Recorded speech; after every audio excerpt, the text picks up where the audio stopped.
کہ power division کی نااہلی ہے۔ این ٹی ڈی سی عالمی ثالثی عدالت میں ایک اور مقدمہ ہار گئی ہے۔ این ٹی ڈی سی پر 69 کروڑ 5,68,000 روپے جرمانہ عائد کر دیا گیا ہے۔ یہ فیصلہ جاری کر دیا گیا۔ مقدمہ کے اخراجات کی مد میں 2,45,688 پاؤنڈ بھی این ٹی ڈی سی ادا کرے گی۔ کورنگ کمپنی نے 2017 میں 42 کروڑ ڈالر سے آزاد کشمیر میں 147 میگا واٹ پن بجلی کا منصوبہ تعمیر کیا تھا۔ این ٹی ڈی سی نے پن بجلی منصوبے کے لیے ٹرانسمیشن لائن نہیں بچھائی ہے۔ این ٹی ڈی سی کی خلاف ورزی پر کورنگ کمپنی نے عالمی ثالثی عدالت سے بھی رجوع کیا۔ 2018 میں پاور ڈویژن نے کمپنی سے مذاکرات ختم کر دیے۔ عالمی ثالثی عدالت نے سٹار ہائیڈرو پاکستان کے حق میں فیصلہ دے دیا ہے۔ اہم خبر ہے، پاور ڈویژن کی ایک نااہلی سامنے آ چکی ہے۔ این ٹی ڈی سی عالمی ثالثی عدالت میں ایک اور مقدمہ ہار گئی ہے۔ این ٹی ڈی سی پر 59 کروڑ 5,68,000 روپے جرمانہ عائد کر دیا گیا ہے۔ جاری فیصلے میں یہ تفصیلات بتائی گئی ہیں۔ مقدمے کے اخراجات کی مد میں 2,75,688 پاؤنڈ بھی این ٹی ڈی سی ادا کرے گی۔ دبئی لیکس کی تفصیلات منظر عام پر آ گئی ہیں۔ صدر مملکت آصف علی زرداری، سابق صدر پرویز مشرف کی دبئی میں جائیدادیں ظاہر ہو چکی ہیں۔ دبئی لیکس کے مطابق دبئی میں پاکستانی شہریوں کی 17,000 جائیدادیں رجسٹر ہیں۔ دبئی میں اربوں روپے کی جائیدادیں رکھنے والے پاکستانیوں کی اصل تعداد 22,000 کے قریب ہے۔ تو دبئی لیکس کی تفصیلات منظر عام پر آ چکی ہیں۔ صدر مملکت آصف علی زرداری، سابق صدر پرویز مشرف کی دبئی میں جائیدادیں ظاہر ہو چکی ہیں۔ دبئی لیکس کے مطابق دبئی میں پاکستانی شہریوں کی 17,000 جائیدادیں رجسٹرڈ ہیں۔ دبئی میں اربوں ڈالر کی جائیدادیں رکھنے والے پاکستانیوں کی اصل تعداد 22,000 ہے۔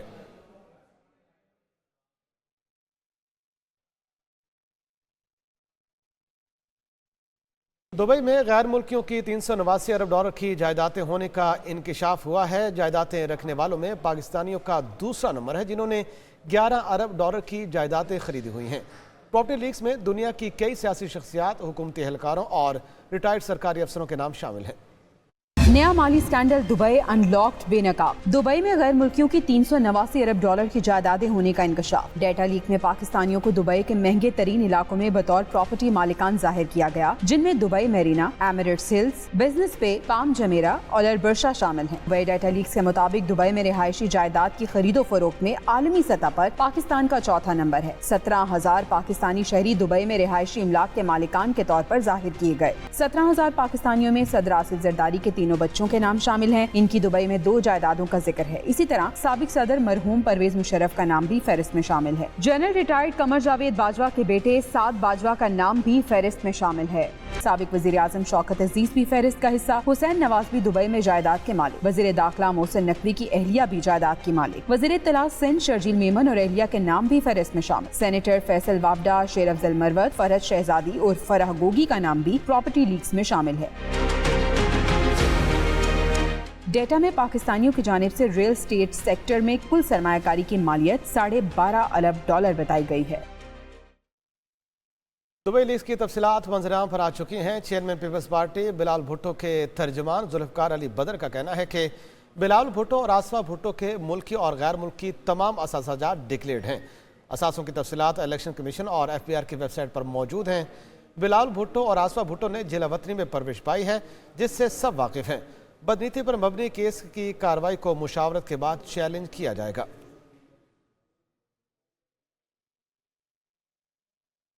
اہلیہ کے نام پر خریدی گئی دبئی میں پراپرٹی ٹیکس ریٹرن میں ظاہر کی گئی ہے۔ وزیر داخلہ محسن نقوی کی وضاحت۔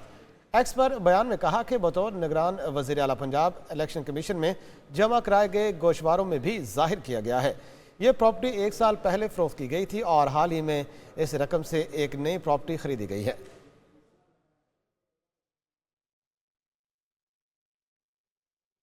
ہمارے اثاثہ جات پہلے سے ہی ڈکلیئرڈ اور عوام کے علم میں ہیں۔ سندھ کے سینئر وزیر شرجیل انعام میمن کی وضاحت کہتے ہیں کہ جن جائیدادوں کا تذکرہ کیا جا رہا ہے وہ پہلے ہی الیکشن کمیشن اور متعلقہ ٹیکس اتھارٹیز میں ڈکلیئرڈ ہیں۔ ہر سال اثاثہ جات اور جائیدادوں کی ڈکلیریشن میں یہ تفصیلات جمع کراتے ہیں۔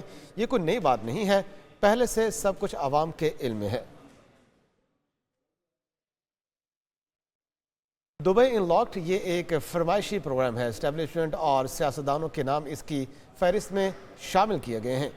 سینیٹر فیصل واؤڈا کی program Red Zone File with Fahad Hussain میں گفتگو بولے کہ